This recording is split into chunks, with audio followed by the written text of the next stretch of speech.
My parents chose my brother over me every single time. Then they needed a kidney and suddenly remembered I existed. Growing up, I learned one lesson very early. My brother always came first. It didn't matter what happened. It didn't matter who was right. It didn't matter who worked harder. The answer was always the same. My younger brother, Ryan, was the favorite. And everyone knew it. When I was 10, I spent months saving money from mowing lawns to buy a used bicycle. A week after I finally bought it, Ryan decided he wanted one too. My parents bought him a brand new bike the very next day. When I pointed out that it wasn't fair, my mom smiled and said, "You're older. You should be happy for your brother." That phrase became the soundtrack of my childhood. When I got straight A's in high school, my parents congratulated me for about 30 seconds. When Ryan barely passed his classes, they threw him a celebration dinner because he had worked so hard. When it came time for college, I received a small scholarship and worked 2 part-time jobs. Ryan got his tuition paid for. When I asked why, my father simply said, "Ryan needs more support than you do." Apparently, being responsible was my punishment. The older I got, the more obvious it became. Every family event revolved around Ryan. Every conversation revolved around Ryan. Every sacrifice was made for Ryan. I was just expected to understand. Then came the moment that changed everything.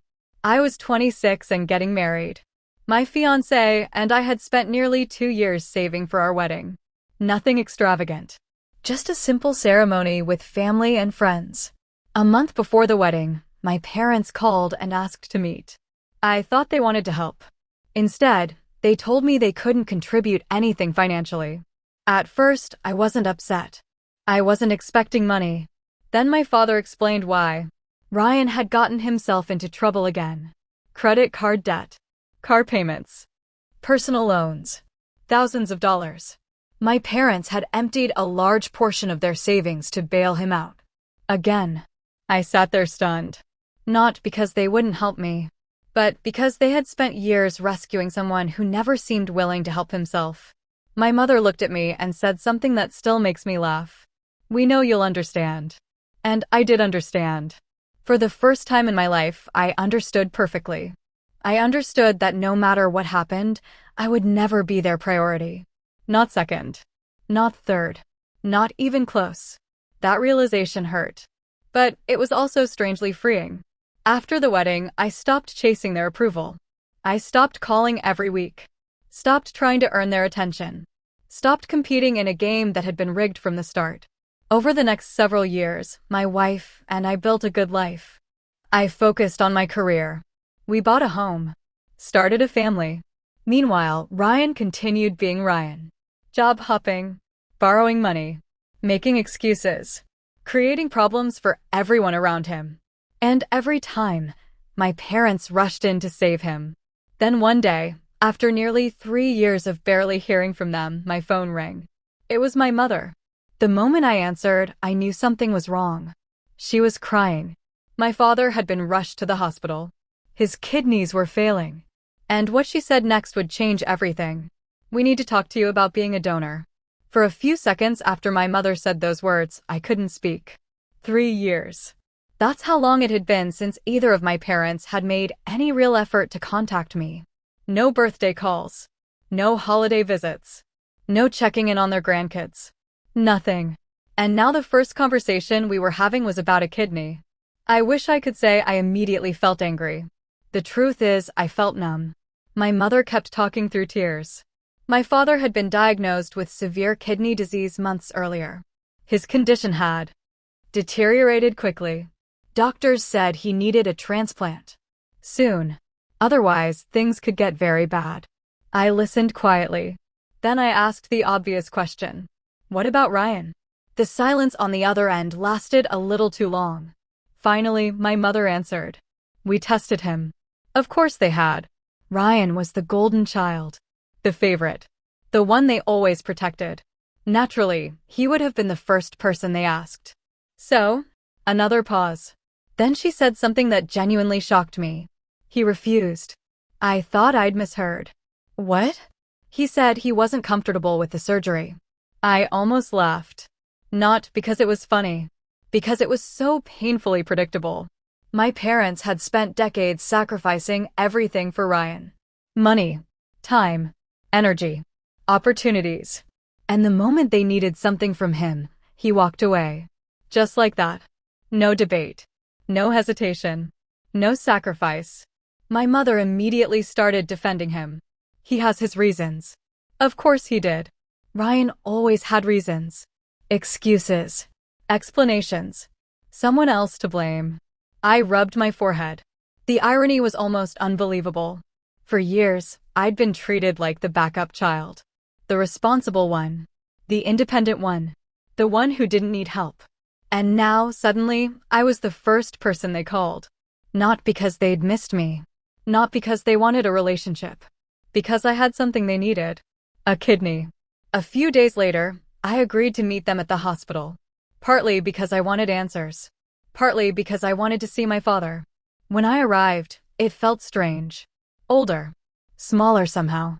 The man who had always seemed larger than life was sitting in a hospital bed looking exhausted. For a moment, I felt a wave of guilt for being angry. Then my mother started talking. Almost immediately. About donor compatibility. Testing schedules. Medical procedures. It was like she had already assumed my answer would be yes. Not once did she ask how I was doing. Not once did she ask about my husband. Or kids. The entire conversation revolved around what they needed. Eventually, I interrupted. Can I ask you something? My parents looked at me. Why no? My mother frowned. What do you mean? I mean, why am I suddenly important now? Neither of them answered. Years of frustration came pouring out. The college tuition. The wedding. The endless bailouts. The constant favoritism. All the times I'd been expected to sacrifice while Ryan was protected. For the first time in my life, I said everything I'd been holding back. My father stared at the floor. My mother cried. But neither of them denied it. Because they couldn't. They knew it was true. When I finally finished, the room was silent. Then my father looked up and quietly said something I never expected to hear. I failed you. For simple words. But after decades of excuses, they hit harder than anything else. I left the hospital that day more confused than ever. Because despite everything, I still couldn't stop thinking about the possibility of donating. And a week later, the test results would arrive. Results that would put an impossible decision directly in my hands. A week after my hospital visit, I got the call. I was a match. Not just a possible match. A strong match. The kind doctors get excited about. I remember sitting at my kitchen table staring at my phone after the conversation ended. Because suddenly, this wasn't hypothetical anymore. The decision was real. If I said yes, I could potentially save my father's life. If I said no, nobody could honestly blame me. Not after everything that had happened. For days, I couldn't stop thinking about it. My wife was incredibly supportive. She never pressured me one way or the other. She simply listened. One night, after I'd spent hours pacing around the living room, she asked me a question. If you take your parents out of the equation, what kind of person do you want to be? That question stayed with me. Because deep down, I knew this wasn't really about my parents anymore. It was about me. The kind of man I wanted my children to see. The kind of person I wanted to be when I looked in the mirror. Meanwhile, things were getting tense in my parents' family. Several relatives had learned about the situation. And suddenly everyone had an opinion. Some thought I should donate immediately because family comes first. The irony of hearing that from people who had watched me get ignored for decades wasn't lost on me. Others thought I should refuse. A few openly said my father was finally experiencing the consequences of his choices. Then, about 2 weeks later, something unexpected happened. Ryan called me. The first time he'd contacted me in months. At first, he sounded awkward. Almost nervous. Then he got straight to the point. I heard you're a match. Yeah. There was a pause. Then he said something that genuinely surprised me. You don't have to do it. I didn't know how to respond. For once, Ryan wasn't asking for money. Wasn't making excuses. Wasn't talking about himself. He actually sounded guilty. I know Mom and Dad always put me first. The words felt strange coming from him. I should have said something years ago. I honestly didn't know what to say. Because for most of my life, Ryan had benefited from the favoritism. He never questioned it, never challenged it. At least not that I'd seen. Then he said something else. Something that completely changed how I viewed the situation. When they asked me to donate, I wasn't scared of the surgery. I frowned. Then why did you say no? There was a long silence. Finally, he answered. Because I'm not a match. I froze. What? They lied. My stomach dropped. According to Ryan, he'd never refused. He'd gone through testing immediately. The results showed he wasn't compatible. My parents had been devastated. But instead of telling the family the truth, they'd let everyone believe he simply refused to help. They knew people would blame him. And somehow, that was easier then. Admitting the golden child couldn't save the day. For the first time in years, I actually felt sorry for him. Because even Ryan was trapped inside the role they'd created. The favorite child. The perfect child. The child who could never disappoint them. After the call ended, I sat alone for nearly an hour. Everything suddenly felt different. This wasn't a story about a selfish brother anymore. It was about two parents whose favoritism had damaged everyone around them, including him. A few days later, my father called. His voice sounded weaker than I'd ever heard before. And before hanging up, he said something that made my decision even harder. If you decide not to do it, I'll understand. For the first time in my life. I think he actually meant it. And the next morning, I finally made my choice. The morning after my father's phone call, I made my decision. And honestly, it wasn't the decision most people expected. I said yes. Not because my parents deserved it. Not because years of favoritism suddenly disappeared. And definitely not because I owed anyone anything. I did it because I wanted to be able to look back years later and know that I made the choice I could live with. The surgery was scheduled a few months later.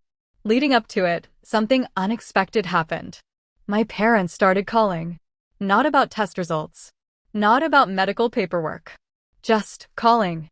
For the first time in my life, conversations weren't centered around Ryan. My mother asked about my kids. My father asked about my work. Sometimes we'd talk for 20 minutes and never mention the transplant at all. It felt strange. Like we were learning how to be a family for the first time. The surgery itself went smoothly. Recovery wasn't fun, but thankfully both my father and I came through without major complications. A few weeks later, I visited him at home. He looked healthier than I'd seen him in years. As everyone sat around the living room talking, my father suddenly cleared his throat. The room went quiet. Then he looked directly at me. I owe you an apology. Nobody spoke. Not my mother. Not Ryan. Not any of the relatives visiting that day. My father took a deep breath. Then he said something I'd waited decades to hear. I spent so much time worrying about the child I thought needed saving that I ignored the child who never stopped showing up. The room was silent. My mother started crying immediately. Ryan stared at the floor. And honestly, so did I. Because after carrying that hurt for so many years, hearing those words felt heavier than I expected. Then my father turned toward Ryan.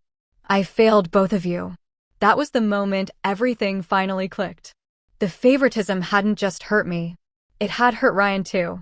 He'd spent his whole life being protected from consequences. I'd spent mine being denied support. Neither of us got what we actually needed. Over the next year, things slowly changed. Not overnight. Not magically. Years of damage don't disappear because of one apology. But for the first time, there was effort. Real effort. My parents started showing up for birthdays, family dinners, school events for the grandkids. And when they talked about their children, they finally stopped talking like they only had one. Last Christmas, something happened that would have been impossible a few years earlier. My father handed me a photo album. Inside were pictures from every stage of my life. Baseball games, graduation, my wedding, photos I'd forgotten even existed. On the first page, he'd written a single sentence. Thank you for giving me a second chance I didn't deserve. I won't pretend everything became perfect. It didn't. But sometimes closure doesn't come from getting even. Sometimes it comes from finally being seen. For most of my life, I felt invisible to my parents. like I was always standing in someone else's shadow. Then one day, after all those years, they finally looked at me and saw me, not as the backup child, not as the responsible one, not as the kidney donor, just their daughter. And strangely enough, that meant more to me than any revenge story ever could. Sometimes winning isn't making people regret how they treated you. Sometimes it's finally getting the love you should have had all along.